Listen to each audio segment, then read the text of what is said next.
listener game. Call 1-888-WAIT-WAIT to play. We'll be back in a minute with more of Wait, Wait, Don't Tell Me from NPR. WNYC support comes from City of Hope. City of Hope is a research hospital just outside Los Angeles dedicated to turning laboratory breakthroughs into treatments that may outsmart cancer. More at cityofhope.org. City of Hope, the miracle of science with soul. The Humans, a new play by Stephen Karam, directed by Joe Mantello, on Broadway at the Helen Hayes Theater. Tickets available at thehumansonbroadway.com. The New Jersey Performing Arts Center, presenting Mandy Patinkin in concert, Dress Casual. An evening of Broadway standards, American classics, and pop favorites. Sunday, May 22nd. Tickets at njpac.org. Support for NPR comes from NPR Stations and Lumber Liquidators, a proud sponsor of NPR, offering more than 400 styles, including hardwood, bamboo, laminate, and vinyl, with flooring specialists in hundreds of stores nationwide. More at lumberliquidators.com or 1-800-HARDWOOD. Chipotle, committed to serving responsibly sourced ingredients prepared with care, with recipes like hand-mashed guacamole, which includes hash, avocados, jalapenos, and a splash of citrus juice. Chipotle. And Subaru, automotive partner of the National Park Service Centennial. Subaru encourages people to explore America's treasures and discover a national park adventure at findyourpark.com. Love is what makes a Subaru a Subaru. From NPR and WBEZ Chicago, this is Wait, Wait, Don't Tell Me, the NPR News Quiz. I'm Bill Curtis. We are playing this week with Mo Rocca, Amy Dickinson, and Peter Gross. And here again is your host at the Providence Performing Arts Center in Providence, Rhode Island, Peter Sagal. Thank you, Bill. Right now, it is time for the Wait, Wait, Don't Tell Me Bluff the Listener game. Call 1-888-WAIT-WAIT to play our game in the air. Hi, you're on Wait, Wait, Don't Tell Me. Ben Parker from Oxford, Mississippi. Hey, how are things in Oxford, Mississippi, the Oxford of the South? It is good. I'm selling beer, so it's not too bad. Well, What kind? selling beer in a university town is probably a pretty good gig, am I right? Yeah, you got to keep the students healthy and happy. Yes. Well, welcome to the show, Ben. You're going to play our game in which you must try to tell truth from fiction. Bill, what is Ben's topic? Trust me, I'm an expert. Experts have more expertise than non-experts, according to experts. But this week we read about an expert getting something wrong. Our panelists are going to tell you about it. Pick the one who's telling the truth. You will win our prize. Carl Castle expertly leaving his voice on your voicemail. Are you ready to play? Yes, sir. All right, first let's hear from Mo Rocca. When Wendy Schleicher of Ottawa, Canada turned 50, her family and friends knew where to take her, to a place where she could ski, eat the world's best chocolates, and buy a cuckoo clock, all the things Wendy loves. So they chartered a jet to Switzerland, except that the pilot must have misheard. When we landed, I thought, Switzerland doesn't have elephants and rhinos, said Wendy. That's when I discovered we were in Swaziland. Swaziland is a subtropical landlocked monarchy in southern Africa, about 11,000 miles from Switzerland. I felt terrible about the mix-up, said pilot Brad Grossman. Lately, I've been suffering from a lot of waxy buildup, so my hearing's not what it was. But a plucky Wendy and her Canadian cohorts made the best of it. It would have been awfully hurtful to Swaziland to turn around and leave, so they used their snow skis to water ski along the Zambezi River. They made their own chocolate from cacao beans they picked. Wendy even dressed up as Heidi to read stories to Maasai children at a bonfire. I hadn't packed anti-malarial pills for Switzerland, but luckily since Canada has nationalized health care, I stopped in at our embassy in Mbabane. That's the capital of Swaziland. A pilot who brought his charter jet to Swaziland instead of Switzerland. Your next story of an expert not being so expert comes from Amy Dickinson. Alvin Barr hit the jackpot recently when he brought a ceramic jug to Antiques Roadshow to be appraised. Alvin came away with the shocking knowledge that his $300 ugly face jug was worth $50,000. The grotesque-style pottery, which looks like a cross between a gargoyle and Nick Nolte's mugshot, was described by the show's appraiser as bizarre and wonderful and about 100 years old. After the jug was appraised, Alvin Barr, its owner, reacted like he went to bed with Phyllis Diller and woke up with Beyonce. He immediately freaked out and hid the valuable jug behind his couch. When the Antiques Roadshow episode featuring this jug aired on TV, however, a viewer recognized it as the high school art project made by her friend Betsy in the 1970s in Bend, Oregon. Sure enough, the original artist, Betsy, verified that she had made it in ceramics class. So it's not 100 years old, and it's not worth $50,000. It's as old as your mom's Crosby, Stills, Nash & Young album, and it's worth a little more than $300. The Antiques Roadshow expert admitted his mistake, and the owner took the jug out from behind his couch. He said, "I hated it when it was worth $50,000 because who wants that lying around their house? Now it's on my table, and I love it again."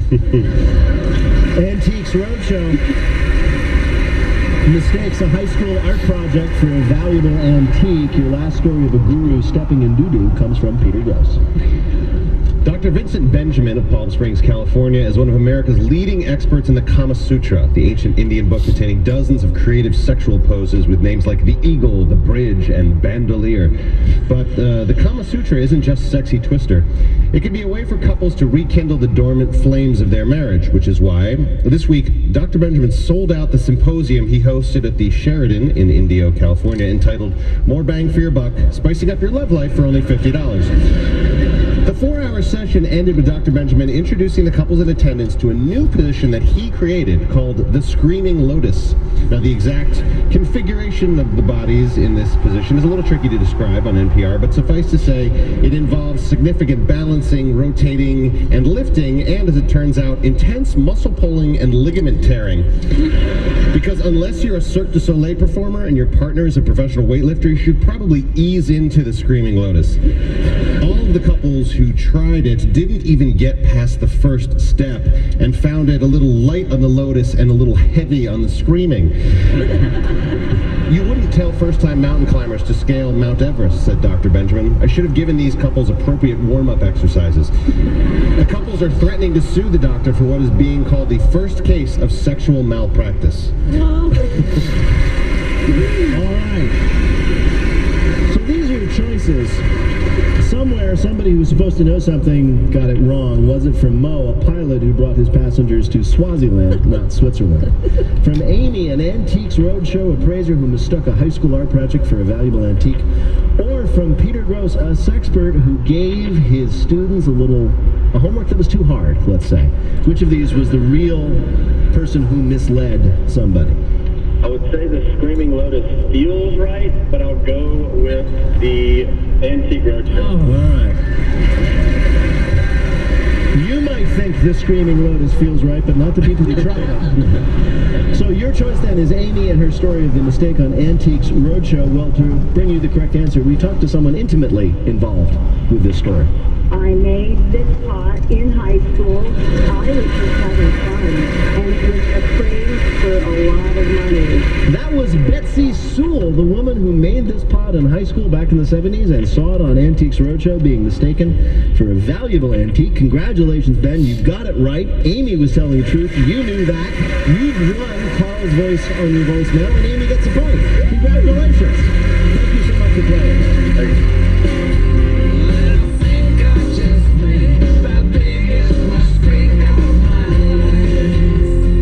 And now the game where we ask really important people about unimportant things. It's called Not My Job. In 2014, Gina Raimondo was elected as the 75th governor of the great state of Rhode Island, but she is also the first woman to hold that position and one of the youngest. In order to soothe people, though concerned with maintaining Rhode Island tradition, she promised to be indicted for something before the end of her first term. Governor Raimondo, welcome to Wait, Wait, Don't Tell Me. You're so welcome. I just found out something I did not know, which is that it was on this very stage that the gubernatorial debates were held. Yeah, in fact, I walked in here and had a little PTSD. Did you really? Did you? But you must have done well, because I can't help but notice you're the governor. Yeah, it did. It all worked out. Right. Did you do the whole practice thing where you had people stand in for your opponents and they attacked you and you had to deal with it? Oh, absolutely. Yeah. Right. Mostly people looking down at me. Really? You're not a very tall governor. No, I'm Yeah. not a very tall governor. Well, it's appropriate for the state, I guess. Exactly. I want to ask you about something because I've spent a lot of time in New England, and there are all these stereotypes. There's, Vermont, there are all these liberals. In New Hampshire, there are these libertarians. In Maine, they're flinty lobstermen. Massachusetts are smug jerks. But I know this. I've been around. But what is the Rhode Island stereotype? Well, it's we're a feisty bunch.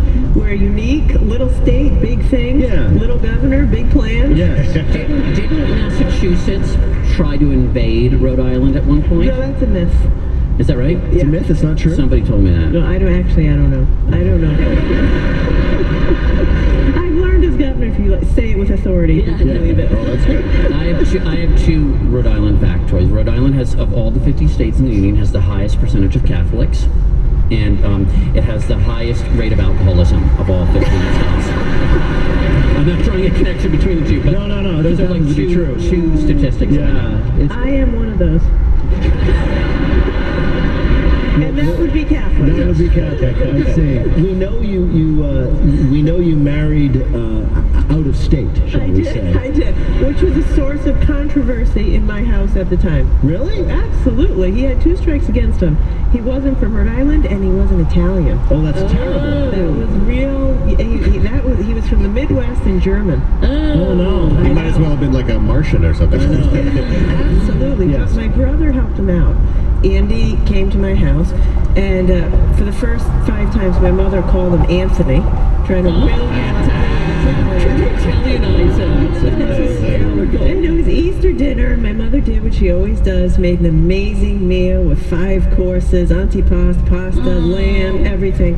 So anyway, my Andy starts eating like crazy. His plan was to eat his way into my family. He ate everything, more than I've ever seen him eat. And after the pasta, then the food came out. And he turns over and he says, honey, I can't eat anymore. And my brother taps him on the shoulder and says, you want to marry her? Keep eating. This is actually relevant, but so your husband, I'm sure he didn't sign up for this when you got married, but he's like the first dude of Rhode Island. He is, and he's great at it. So what duties have you given to your first, what is he called? Is it first guy? First gentleman. First gentleman? Yeah, first gentleman. And what We call duties him does he first have? Gentleman. He's been amazing so far. I couldn't do it without him. And our 2 little kids, by the way, the first kids. They're little Cece and roadies. Tommy, they're little roadies. He's taken on the issue of food insecurity. So great issue.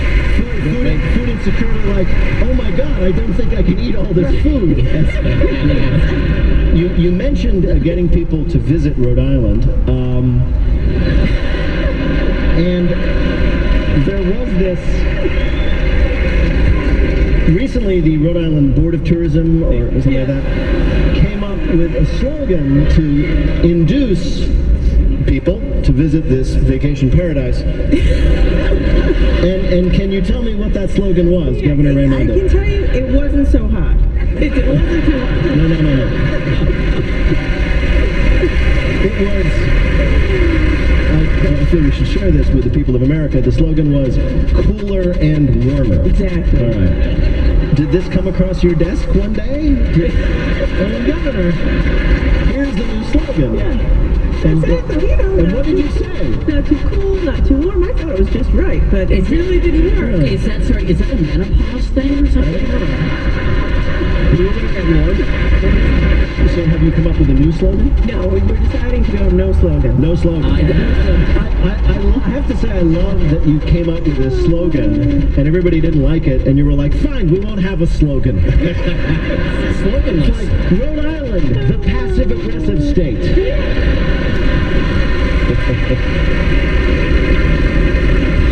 we found out this cool thing that unlike most other governors, you get cool titles. Like you're like Your Excellency, that is an official title. Yes, and you know the coolest thing about that? What? I'm the first one who's Her Excellency. Oh, Because yeah. until now, it's always been His Excellency. Yeah. And there's another one, it's like you can be called like the General Commander or something like that. Yes, absolutely. In fact, when I was inaugurated, they put the gorget around me. Have you ever seen one of What's a these? gorget? A gorget, it's a big piece of jewelry, actually. It's like gubernatorial bling. It's a military garb. It's part of the military guard. It's a shield to protect you. Is it like a But when wrestling belt? It's a giant. around your more neck. like a necklace, but Right. when my mother, it's a great honor. You're crowned that, and as they say, it's a military shield. But when my mom walked up the steps, she said, "I like your jewelry, G." Well, Governor Raimondo, we are delighted to talk to you. We've asked you here to play a game we're calling... You call that an island? This is an island. So we've only been here for a little while, but we can't help noticing this Rhode Island of yours is not an island. So we're going to ask you 3 questions about real islands. Get 2 right, you win our prize. Carl Castle's voice on the voicemail of one of our listeners. Bill, who is the governor of Rhode Island playing for? Dan Booth of Providence, Rhode Island. There you are.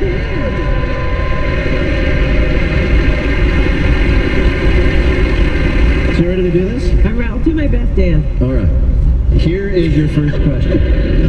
A place called Vulcan Island is quite unique in the world. Why? A, at 20 square feet, it's the smallest inhabited island in the world because of one man who sleeps there standing up. B, it's an island within a lake, within an island, within a lake, within an island, within the Pacific Ocean. Or C, it started as a high school papier-mâché volcano that escaped to sea. Oh my gosh. Sorry about this, Dan. I don't know how we're going to do. I will go with B. You're going to go with B. It was an island within a lake, within an island, within a lake, within an island. Yeah. You're right. That's what it is. You'll find Vulcan Point Island or Vulcan Point Rock in a crater lake within an island, within a lake, within an island in the Philippine archipelago. Crazy. Neat. All right, here's your next question, Governor. The best known island in the world is, of course, Gilligan's Island. Not everyone found it funny, though. As in which of these examples? A, the inventor of the coconut radio, who felt the show unfairly disparaged his very real product. B, in the 1960s, when it was first broadcast, many people did not realize that Gilligan's Island was fiction and regularly contacted the U.S. Coast Guard to help the people stranded there. In 2013, psychologists reported on Gilligan's disease, sufferers of which had had the theme song in their head nonstop since 1966. Oh my gosh. Let's see. That's a tough one. I think I'm going to go with B. You're going to go with B, that people called the Coast Guard? Yeah. Yes, that is right. All right, last question. You can be perfect. There is an island in a lake near Mexico City that's rather famous and somewhat creepy. Why? A, because of a population of wild roosters in a hot thermal geyser, fully cooked chickens often shoot into the air. That's service. B, all the trees and bushes are covered with hanging children's dolls staring at you with their sightless eyes. Or C, a rotating crew of musicians make sure that there is a bagpipe always playing on this island 24/7, 365. Oh, well, B is too creepy to pick, so I'm going C. Oh, boy. No, it was B. You're a loud person. It's like a Dia de los Muertos kind of thing. Yeah, apparently this guy, for some reason of his own, just started hanging children's dolls all over this island. It's apparently really creepy. Really? Because it Yeah. doesn't sound creepy at all. No. Bill, how did Governor Raimondo do in our quiz? Governor, on this show, 2 counts out of 3 is a win. Gina Raimondo is the governor of the great state of Rhode Island, pound for pound, the finest state in the Union. Governor Raimondo, what a pleasure to talk to you. Your governor, ladies and gentlemen.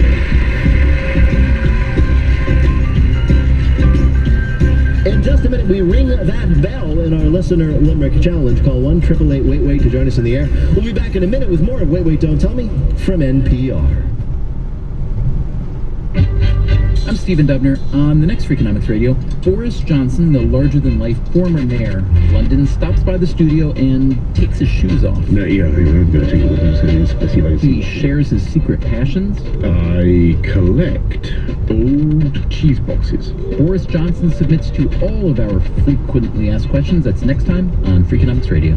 This afternoon at 4 on 93.9 FM, WNYC.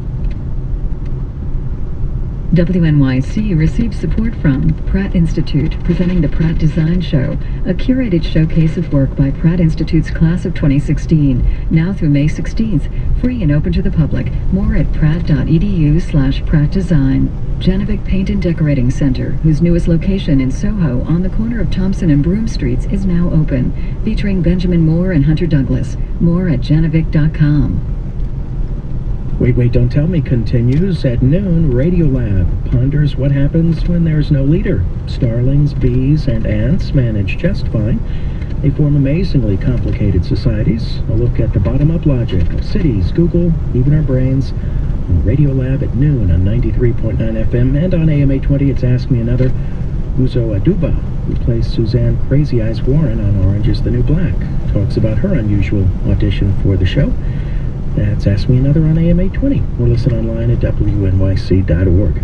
72 degrees now. It's partly sunny. The clouds will become thicker as the afternoon goes on, and a chance of scattered showers by late afternoon. Really after 6 p.m., the showers are likely, maybe even thunderstorms with strong winds. Support for NPR comes from NPR stations and Progressive Insurance, with insurance for cars, home, boat, motorcycles, RVs, and commercial vehicles at 1-800-PROGRESSIVE and Progressive.com. Angie's List. For 20 years, Angie's List has striven to provide consumers with transparency about local services. Online reviews and hiring tools are at angieslist.com. And Organic Valley, a co-op of family farms committed to the craft of organic farming. Founded in 1988, Organic Valley believes in producing food in a way that respects the earth, animals, and future generations. More online. From NPR and WBEZ Chicago, this is Wait, Don't Tell Me, the NPR News Quiz. I'm Bill Curtis. We are playing this week with Peter Gross, Amy Dickinson, and Mo Rocca. And here again is your host at the Providence Performing Arts Center in Providence, Rhode Island, Peter Sagal. Thank you, Bill. Thank you, everybody. In just a minute, Bill presents the governor of the Listener Limerick Challenge, Gina Raimondo. If you'd like to play, give us a call at 1-888-WAIT-WAIT. That's 1-888-924-8924. Right now, panel, some more questions for you from the week's news. Peter, first, well, you live there, you know this. Rich New Yorkers demanded doormen, then they wanted high-end fitness centers and special side entrances in their buildings for the poors. Yes. Now, the latest trend among the city's upper crust is new apartment buildings that include luxury what? Luxury, in-house Russian mail-order bride agencies. No, in-house, is it like culinary? Is it lifestyle? It's lifestyle. It's lifestyle, especially for parents. Oh, like in-house nannies? No. Oh my gosh, in-house like wet nurses? No. Okay, for the record, Mo made like a wet nursey like motion. I thought he knew what it was. It's for parents, but it's not nannies. It's got like a string, some Louis Vuitton. It's got sand imported from designer playgrounds? Yes, luxury playrooms is the latest thing. According to the New York Times, America's most trusted source for stories that make you fly into a blind rage, elite Manhattanites are spending millions of dollars to outfit their buildings with designer playrooms for kids. Your apartment building is like an old elliptical machine. In the basement, one of these New York playrooms has an actual flowing river and a talking giraffe.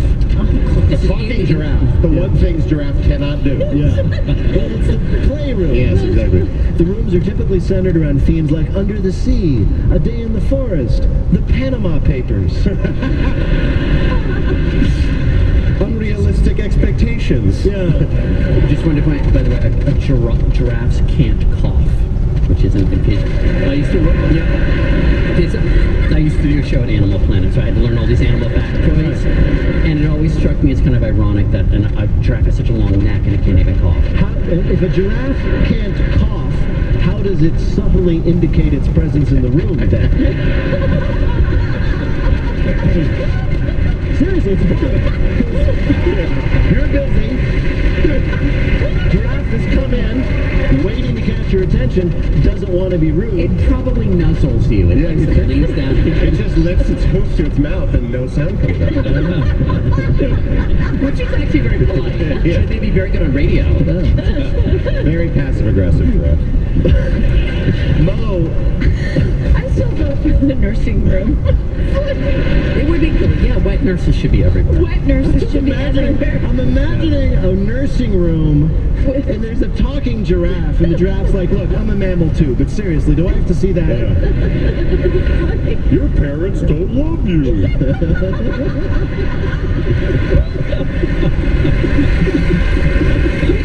There you go. Let me tell you about a man named Karl Marx. If we get all the kids in this building to rise up, we could take over.